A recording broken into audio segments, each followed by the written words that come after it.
With two gentlemen who seem very confused. Sadie, show the general in. Yes, sir.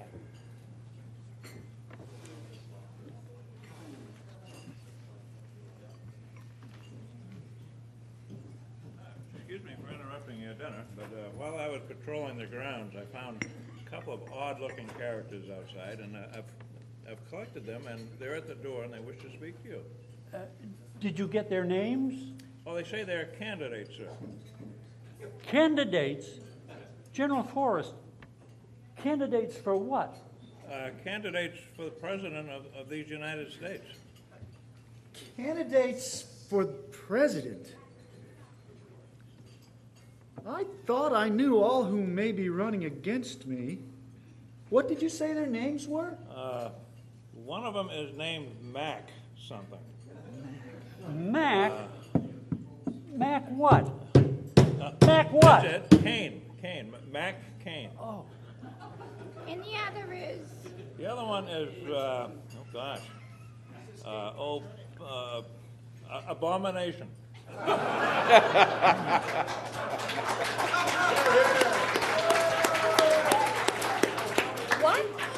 What? There's an abomination here? How can that be? An abomination that walks and talks? It's a person? This one is, ma'am. He's walking and talking. Actually, he's quite frightful. Oh, show them in, General. Show them in. Yes, sir.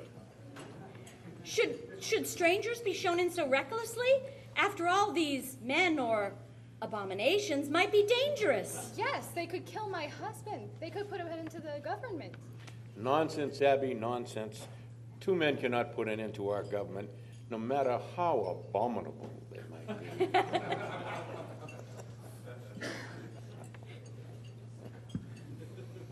But, ma'am, they aren't dressed for dinner. Come to think of it, I don't know what they are dressed for.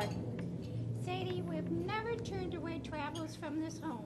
Mount Vernon's always been open to all. So sorry to interrupt your dinner.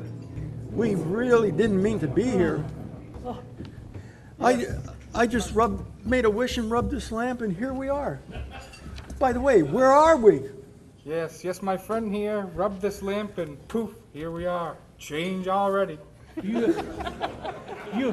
are at Mount Vernon, just outside the federal city, in the District of Columbia.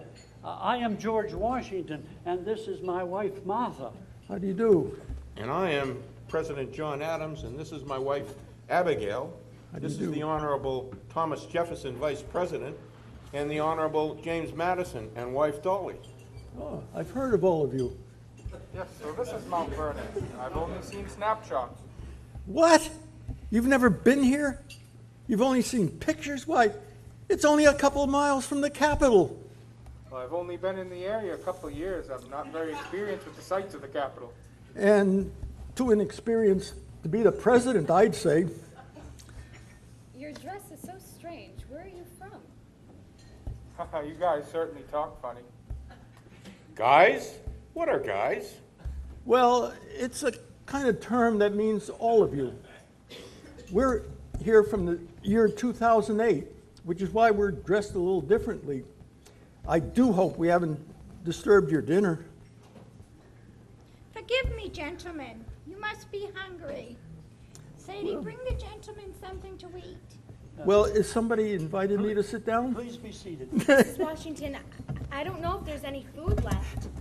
Thank you. Find something, Sadie. I'm sure there's food in the kitchen.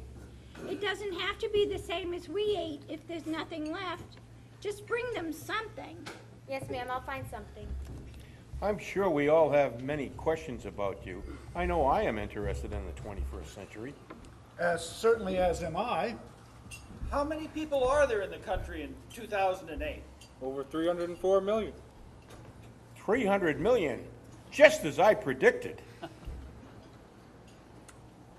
Well, with so many people, how many states do you have? 57.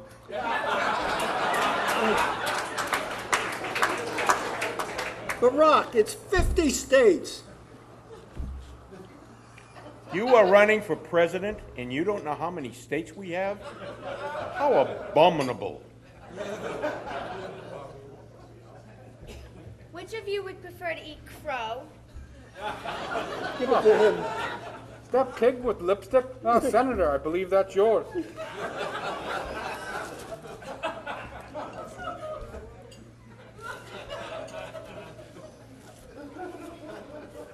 Gentlemen, Looks better than crow. it's got lipstick? Right there. Have at it, Barack. Gentlemen, perhaps you would enlighten us about some of the issues you face in the 21st century. Well, for starters, there's the energy problem. But you're probably not aware that we need oil for our cars. Cars? Well, automobiles, vehicles. Well, maybe if I said horseless carriages, you'd all understand better. For these, we need a kind of fuel, and that fuel we have to buy from foreign countries, and it's very expensive. At least that's what we tell the people. In Europe, they have to pay a much higher price. We do need to be more like the Europeans, except we should speak Spanish. Oh, don't worry, Barack, we will. Just as soon as the North America. North American Union is a reality. It's being planned right now in the Capitol. And the people of the states have approved this? Well, we managed to keep the details of it from the people. At best, they know only of the concept. But this is an area where Mr. McCain and I do agree. Is that not surrendering the sovereignty of the United States? That is abominable. That is treason. What of the Constitution? Have the people amended it? Oh no, the Constitution guides us very well. The flexibility you all gave it, allows it to guide us very, very well. Flexibility? We gave it no such thing. Elsewise, it would not be a constitution capable of guiding the nation through hard times. And what is this homeland of which you speak? I do not think I like the sound of that word. It sounds like a strong central government. Well, it's really the Homeland Security that operates through the department that allows that works on the good heavens. It's not the free trade. What is it again? I don't know what it is. Don't look to me for help. Patriot Act. Yeah, the Patriot Act. Sorry. I have no idea what we're doing now. And is that all you two have to say?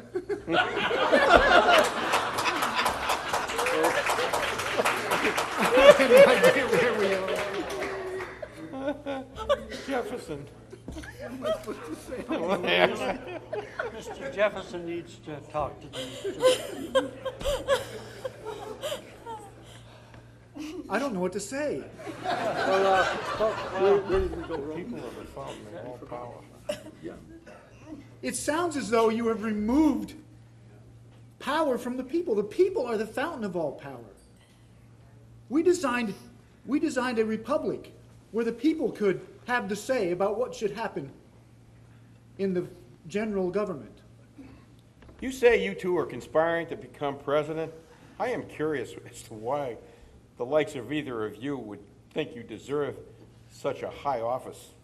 Well, everybody knows the United States is the greatest country in the history of the world. I want to be president so I can change that, and I'm just the man to do it.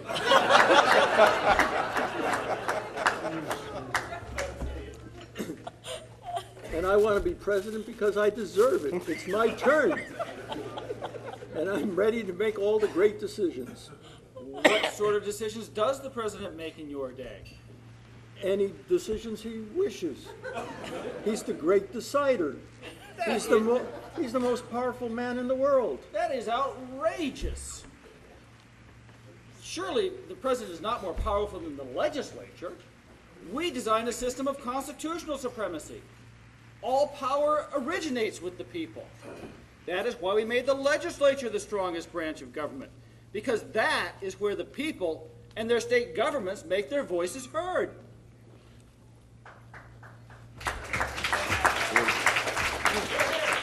Why then do you say that the president is the most powerful person in the world?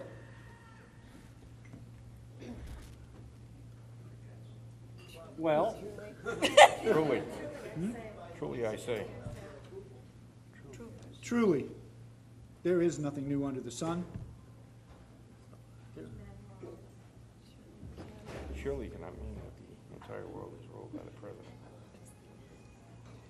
Are you saying that the entire world is ruled by the president? Of course not. What we meant to say is that the president's trying to spread democracy to the rest of the world. Democracy? The president is spreading democracy to the rest of the world? And how would the president go about doing this? Well, we have troops in over 100 countries now helping to spread democracy. And in Iraq, we're fighting to establish democracy there. And pretty soon, we will bomb Iran.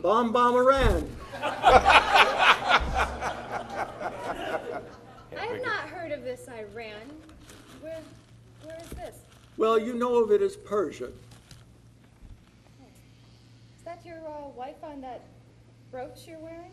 No, that is Sarah Palin, governor of Alaska and the presidential nominee of our party.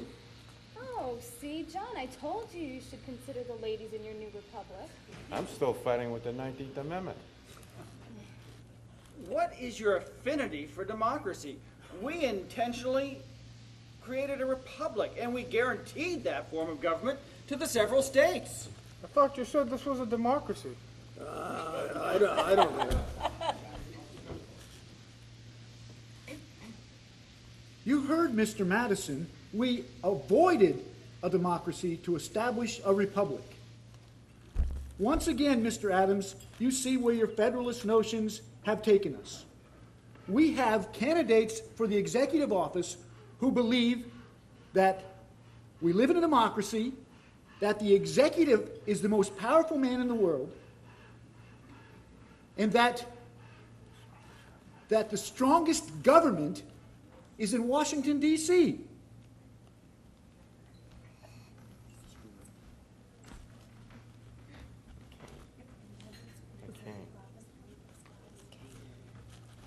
Well, if the contenders for the executive office believe these things, what must the general public think? Well, they think we live in a democracy. That's what the public schools teach them.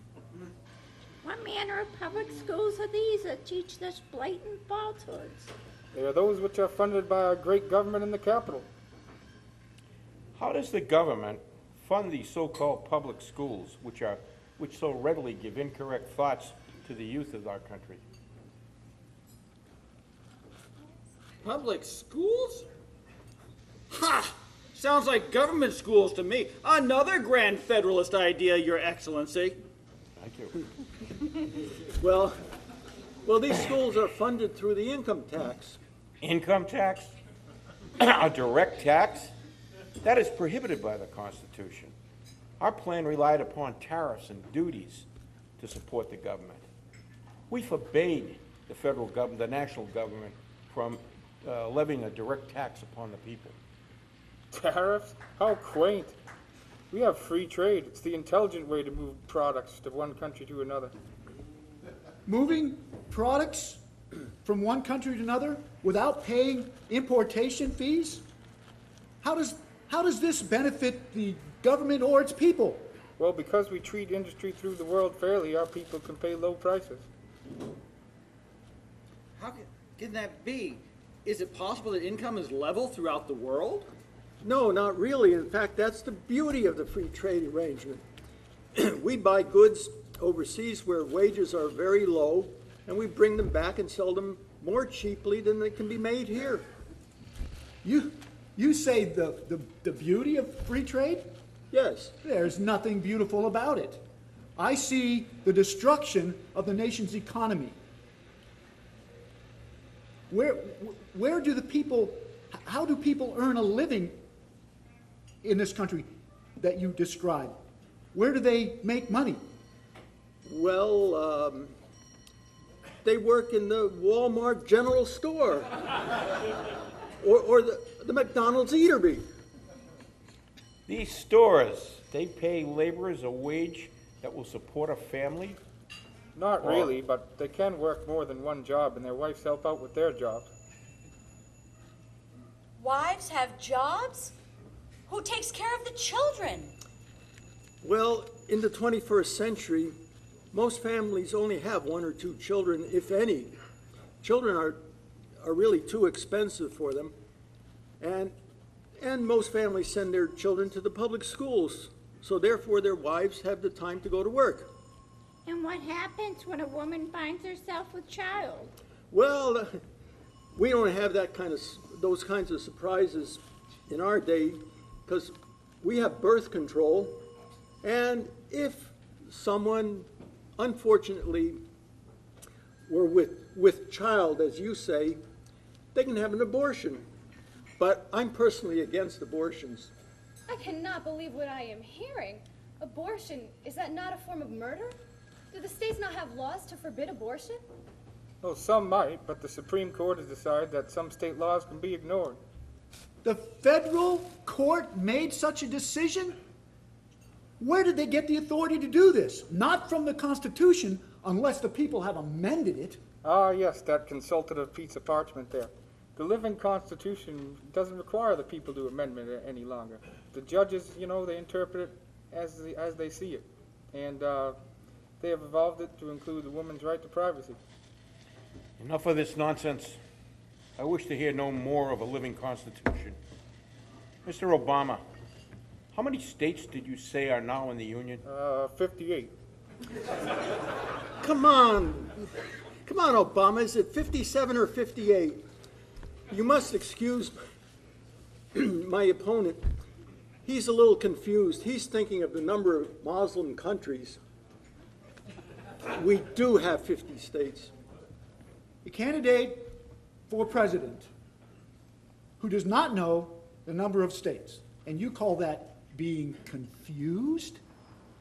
I call that being woefully unqualified. Neither, sir, does it appear that you have the qualities to become president of this nation either. And they call Why is it that the people are deprived of the opportunity to vote for qualified candidates? Why? There's the Bilderbergers, the CFR, the Trilateralists, and the Skull and Bones, but I'm sure you'd never heard of any of them. I do not know them, and I do not wish to know of them. Come on, Obama. I can't eat my pig. Let's move on. I think we've worn out our welcome here. Yes, well... Here, Barack. I used up my one wish to get us here. Now use yours to get us back. Well, your rub was certainly wasted, and I certainly don't want to stay here any longer. Now I understand why Michelle was so ashamed. So, Rob, our time has come.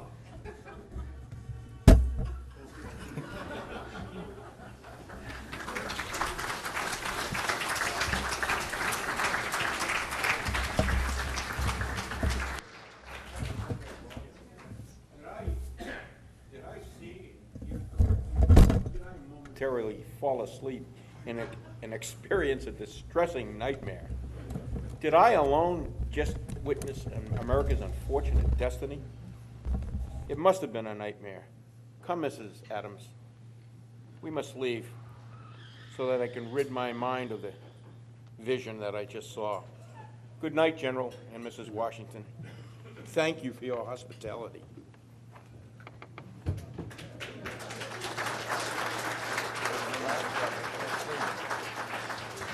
I fear your nightmare has invaded me as well.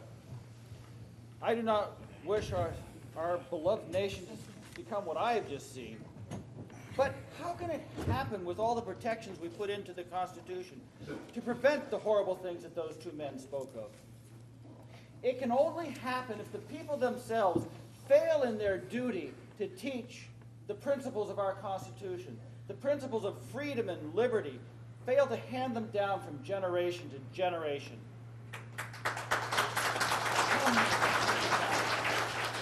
It is time for us to go as well. Good night, Mr. and Mrs. Washington. General Washington, Mrs. Washington, thank you for your hospitality. My greatest concern is that what we have seen here tonight is not a dream. I fear that the people have not been vigilant, and they have failed to protect the precious gift of liberty which we have given them. The God who gave us life at the same time gave us liberty. May he protect us from the likes of such as these two, who seem to know so little about either.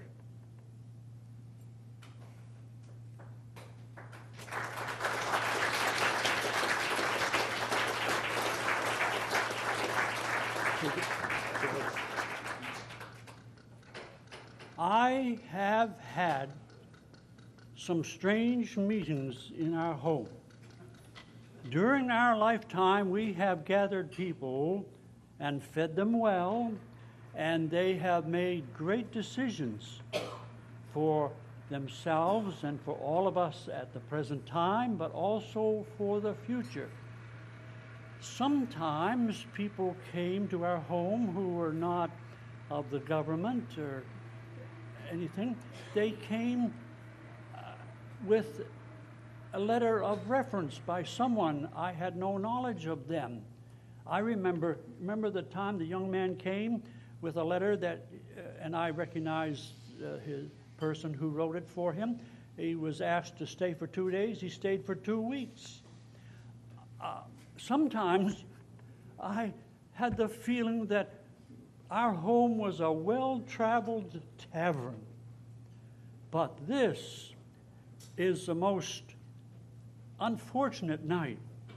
It is unfortunate that these gentlemen from the future have come to our home tonight to disrupt our evening of tranquility.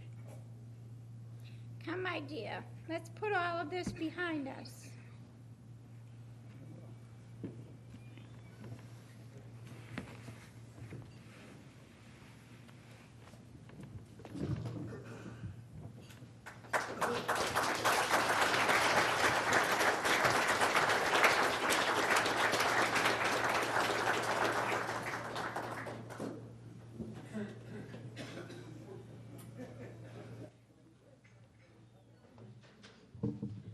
Let's thank the members of this Founding Father Skit.